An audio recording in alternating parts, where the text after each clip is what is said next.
For example, over the years,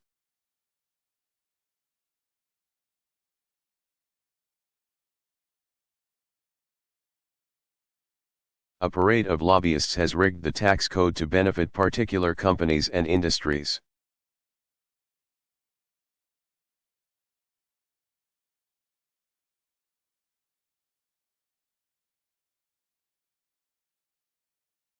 Those with accountants or lawyers to work the system can end up paying no taxes at all.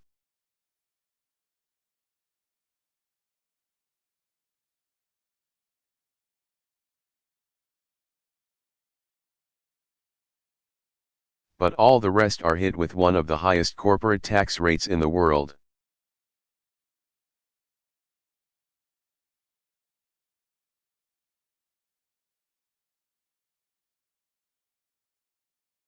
It makes no sense, and it has to change.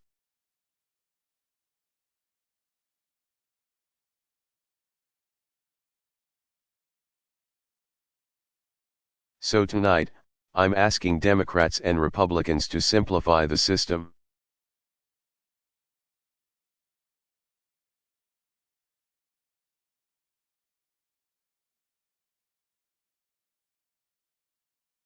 Get rid of the loopholes. Level the playing field. And use the savings to lower the corporate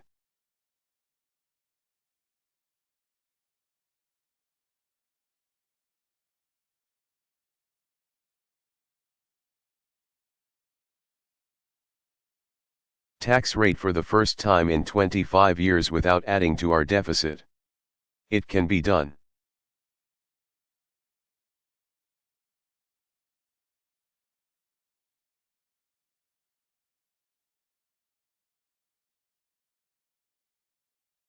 To help businesses sell more products abroad, we set a goal of doubling our exports by 2014.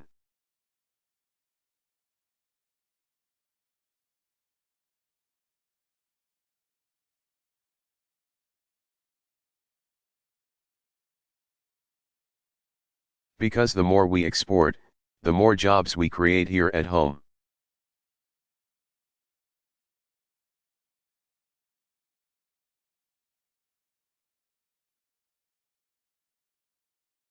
Already, our exports are up. Recently,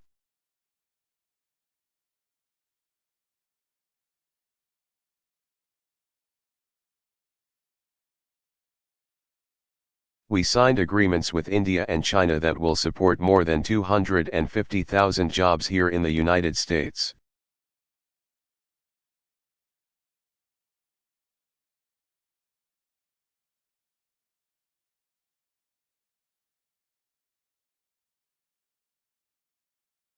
And last month, we finalized a trade agreement with South Korea that will support at least 70,000 American jobs.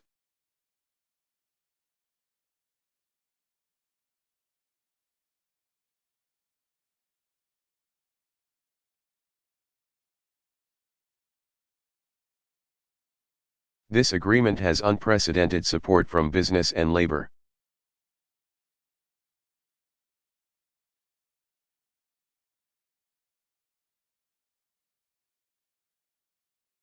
Democrats and Republicans and I ask this Congress to pass it as soon as possible.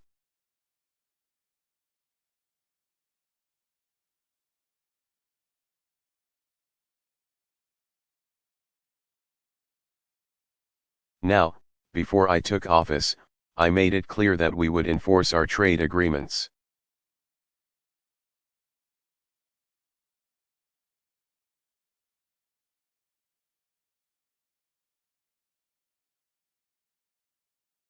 And that I would only sign deals that keep faith with American workers and promote American jobs.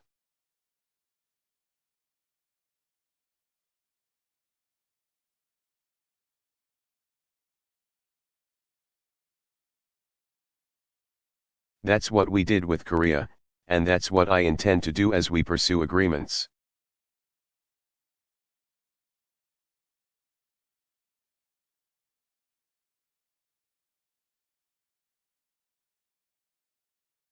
With Panama and Colombia and continue our Asia-Pacific and global trade talks.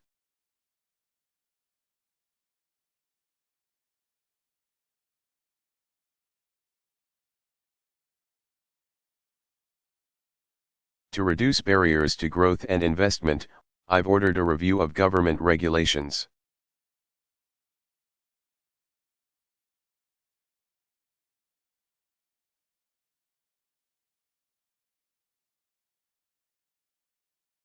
When we find rules that put an unnecessary burden on businesses, we will fix them.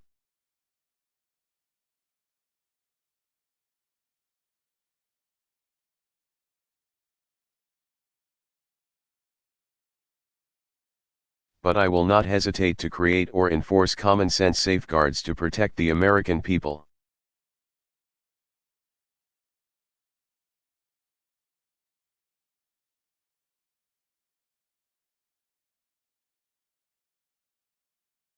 That's what we've done in this country for more than a century.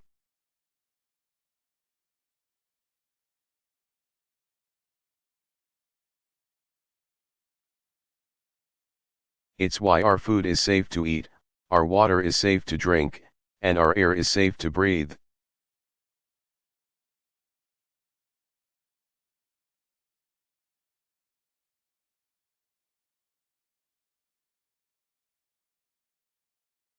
It's why we have speed limits and child labor laws.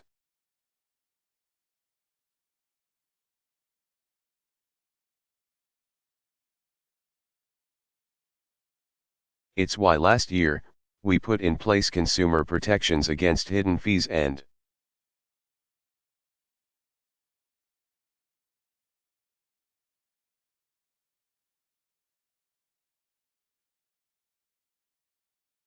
penalties by credit card companies and new rules to prevent another financial crisis.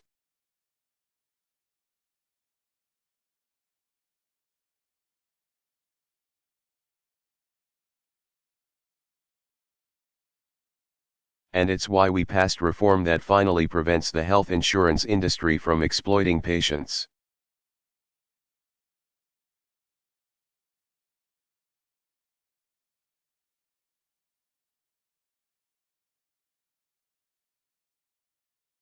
Now, I have heard rumors that a few of you still have concerns about our new healthcare law.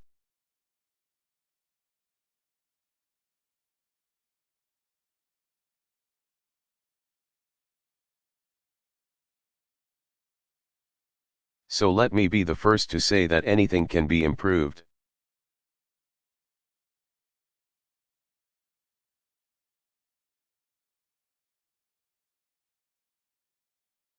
If you have ideas about how to improve this law by making care better or more affordable,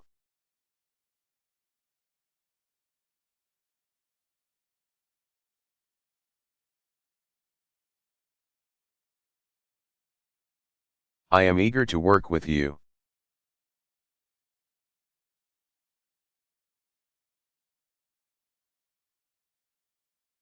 We can start right now by correcting a flaw in the legislation that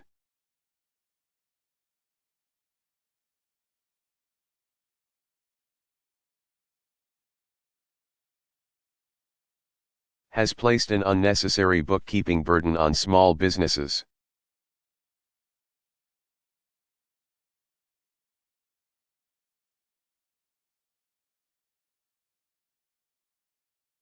What I'm not willing to do is go back to the days when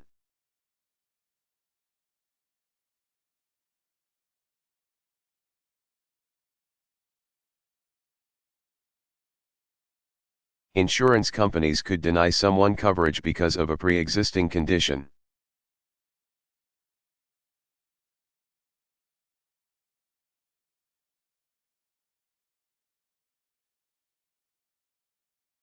I'm not willing to tell James Howard, a brain cancer patient from Texas, that his treatment might not be covered.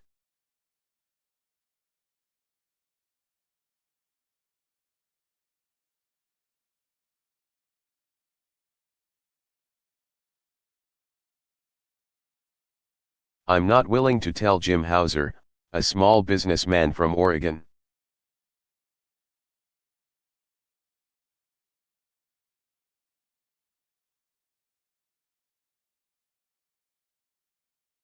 that he has to go back to paying $5,000 more to cover his employees.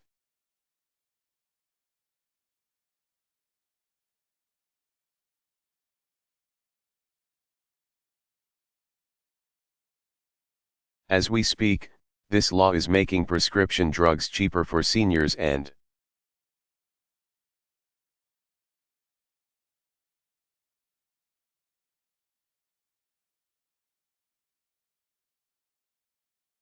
giving uninsured students a chance to stay on their patients' parents' coverage.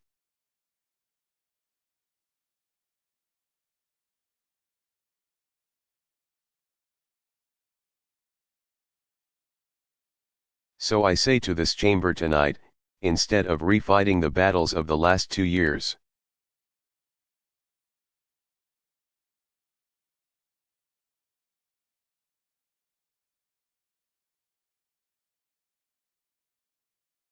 let's fix what needs fixing and let's move forward.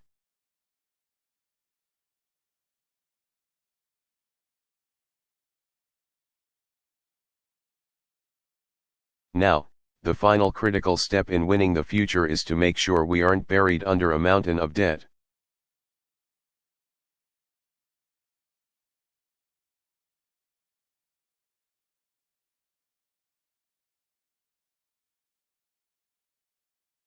We are living with a legacy of deficit spending that began almost a decade ago.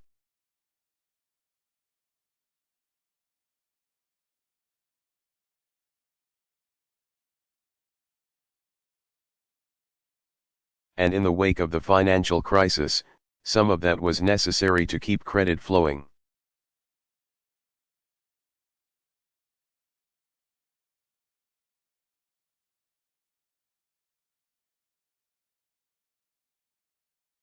Save jobs, and put money in people's pockets.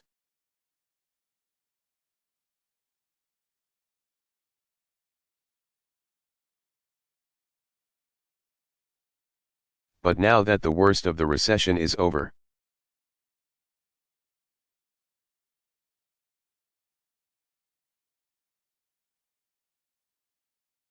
we have to confront the fact that our government spends more than it takes in.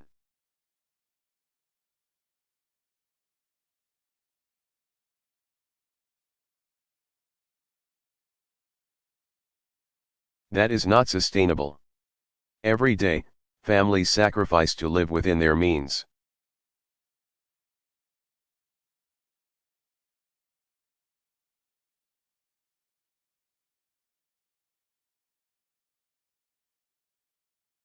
They deserve a government that does the same.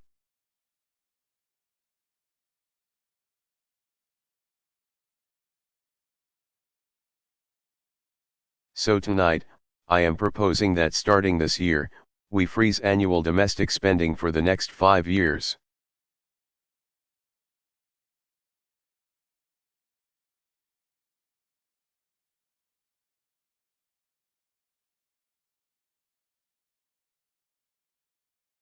Now, this would reduce the deficit by more than $400 billion over the next decade.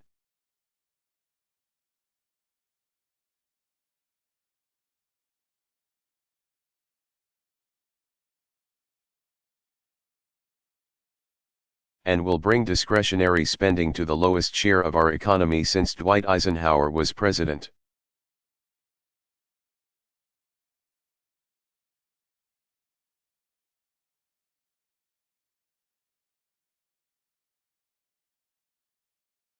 This freeze will require painful cuts.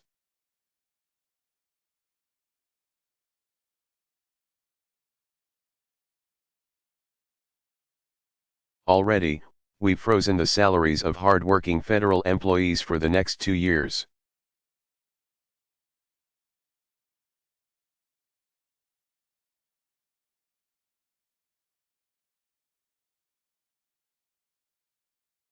I've proposed cuts to things I care deeply about.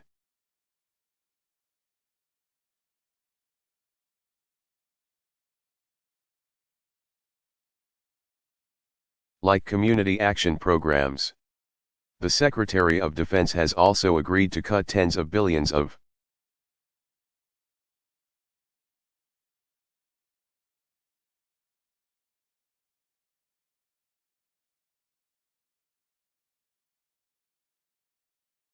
dollars in spending that he and his generals believe our military can do without.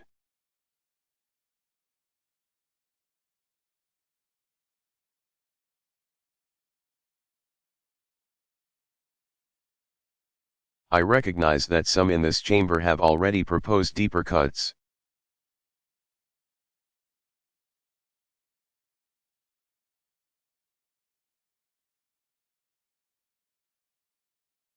And I'm willing to eliminate whatever we can honestly afford to do without.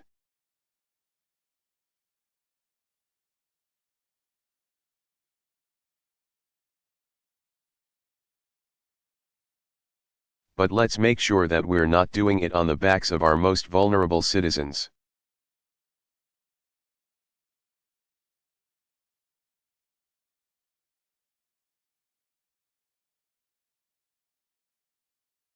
And let's make sure that what we're cutting is really excess weight.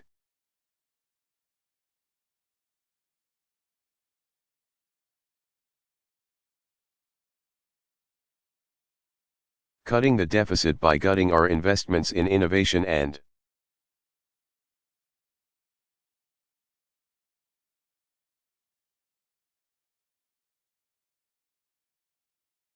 education is like lightening an overloaded airplane by removing its engine.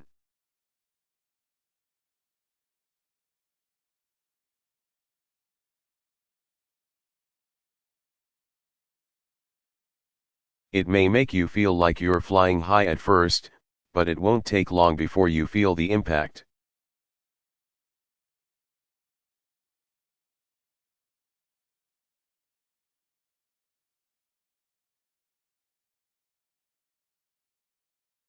Now, most of the cuts and savings I've proposed only address annual domestic spending.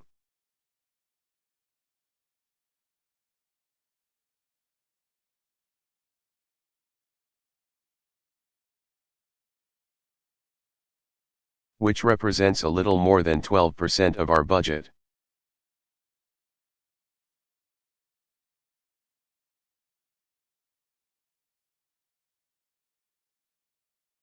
To make further progress,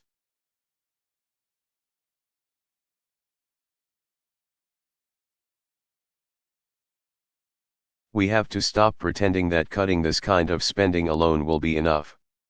It won't.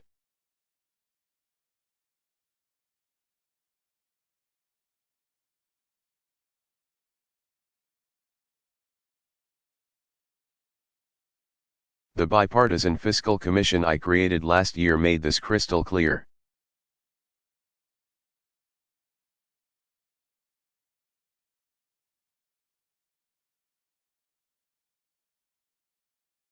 I don't agree with all their proposals, but they made important progress.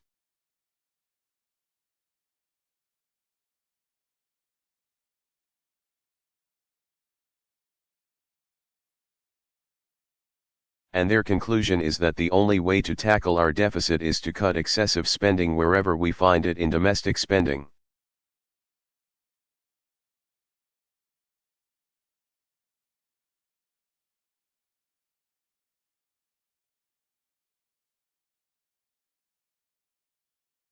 Defense spending, healthcare spending, and spending through tax breaks and loopholes.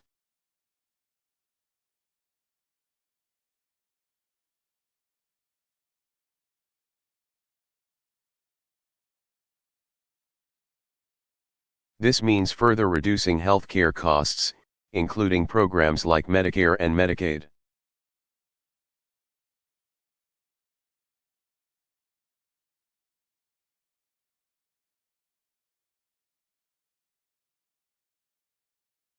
Which are the single biggest contributor to our long-term deficit.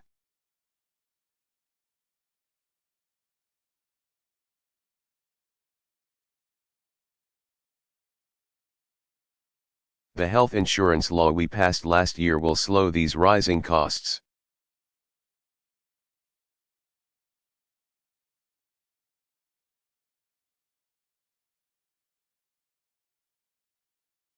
Which is part of the reason that nonpartisan economists have said that repealing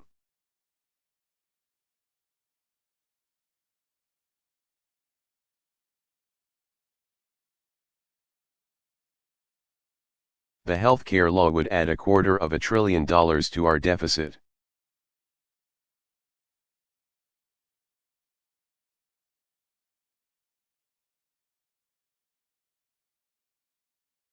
Still, I'm willing to look at other ideas to bring down costs.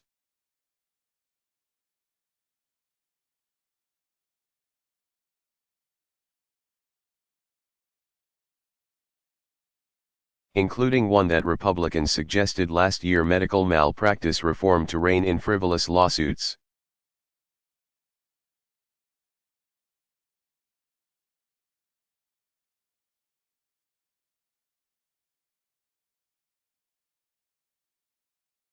To put us on solid ground.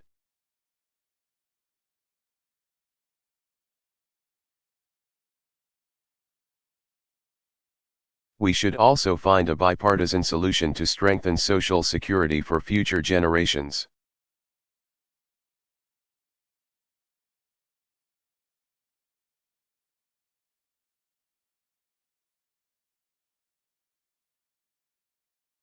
We must do it without putting at risk current retirees, the most vulnerable.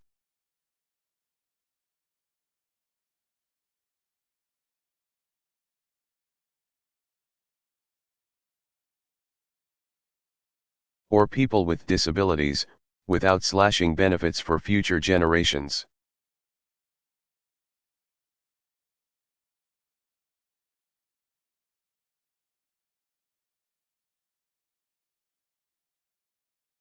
And without subjecting Americans' guaranteed retirement income to the whims of the stock market.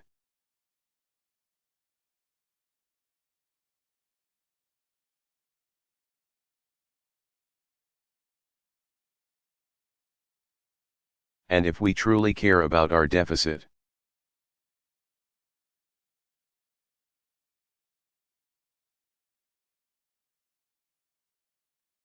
we simply can't afford a permanent extension of the tax cuts for the wealthiest 2% of Americans.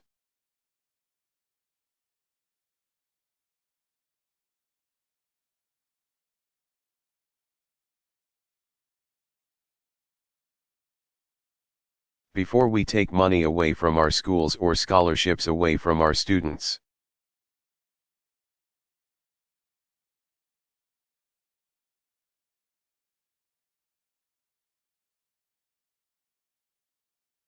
We should ask millionaires to give up their tax break.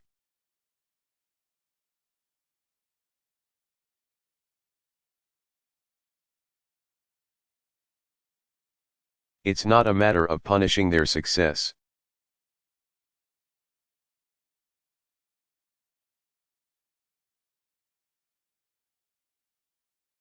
It's about promoting America's success.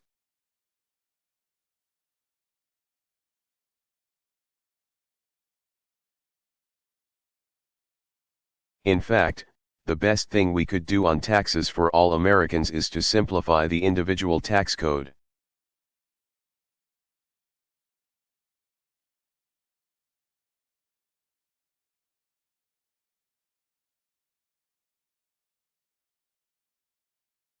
This will be a tough job.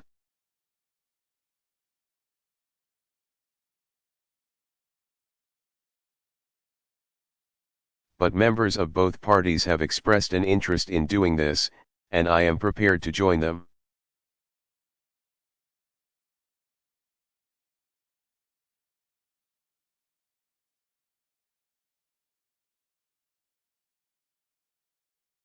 So now is the time to act.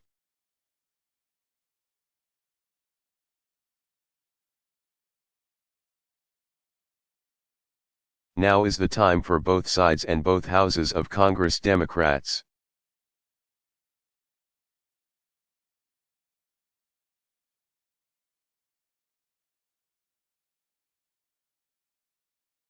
and Republicans, to forge a principled compromise that gets the job done.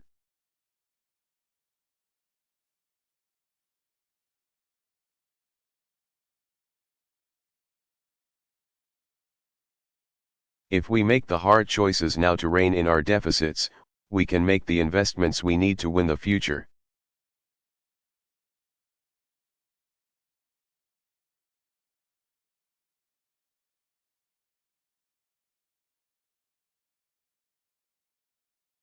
Let me take this one step further.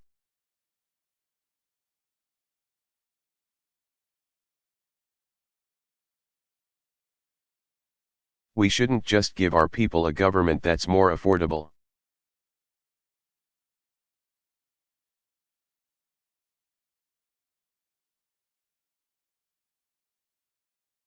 We should give them a government that's more competent and more efficient.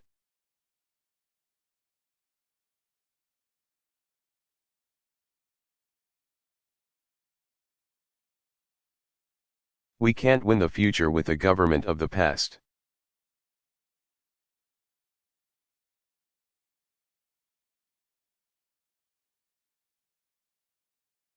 We live and do business in the information age.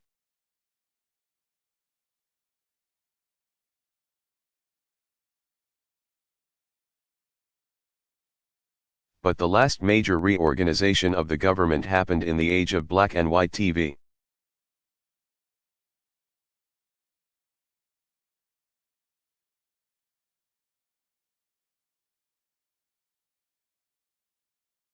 There are 12 different agencies that deal with exports.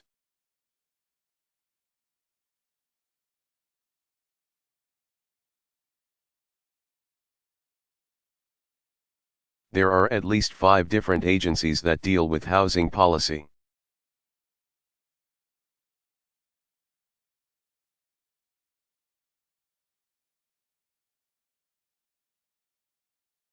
Then there's my favorite example, the Interior Department is in charge of salmon while they're in fresh water.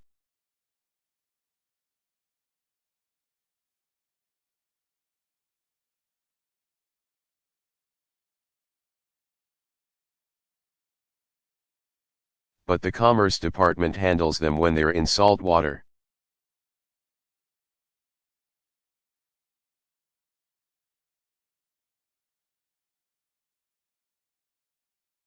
I hear it gets even more complicated once they're smoked.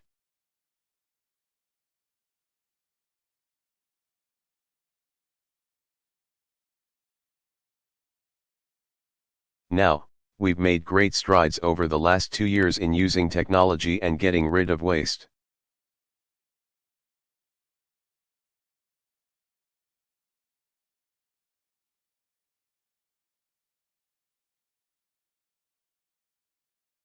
Veterans can now download their electronic medical records with a click of the mouse.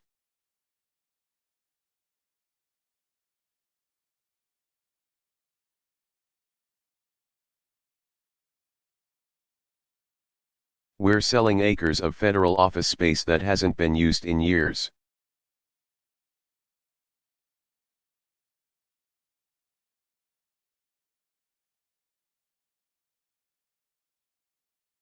And we'll cut through red tape to get rid of more. But we need to think bigger. In the coming months,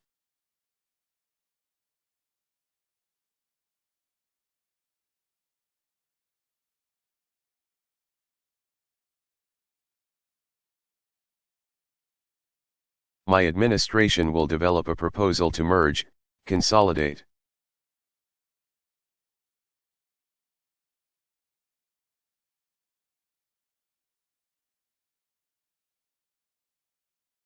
and reorganize the federal government in a way that best serves the goal of a more competitive America.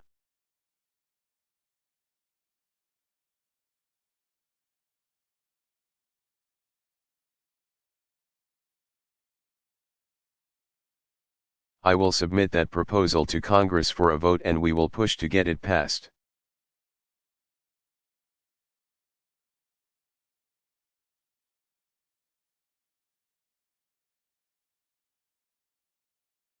In the coming year, we'll also work to rebuild people's faith in the institution of government.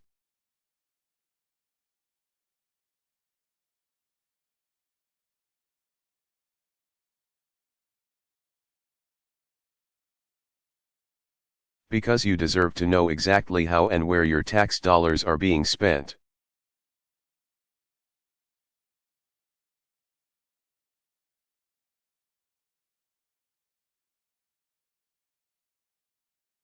You'll be able to go to a website and get that information for the very first time in history.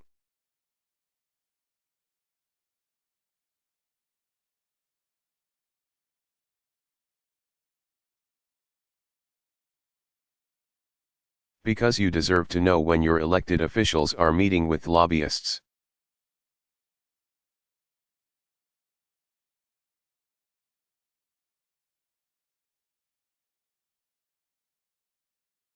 I ask Congress to do what the White House has already done: put that information online.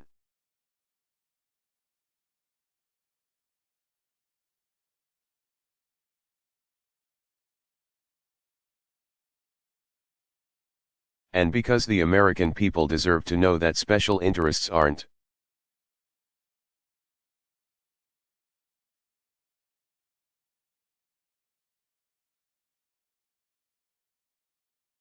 larding up legislation with pet projects. Both parties in Congress should know this.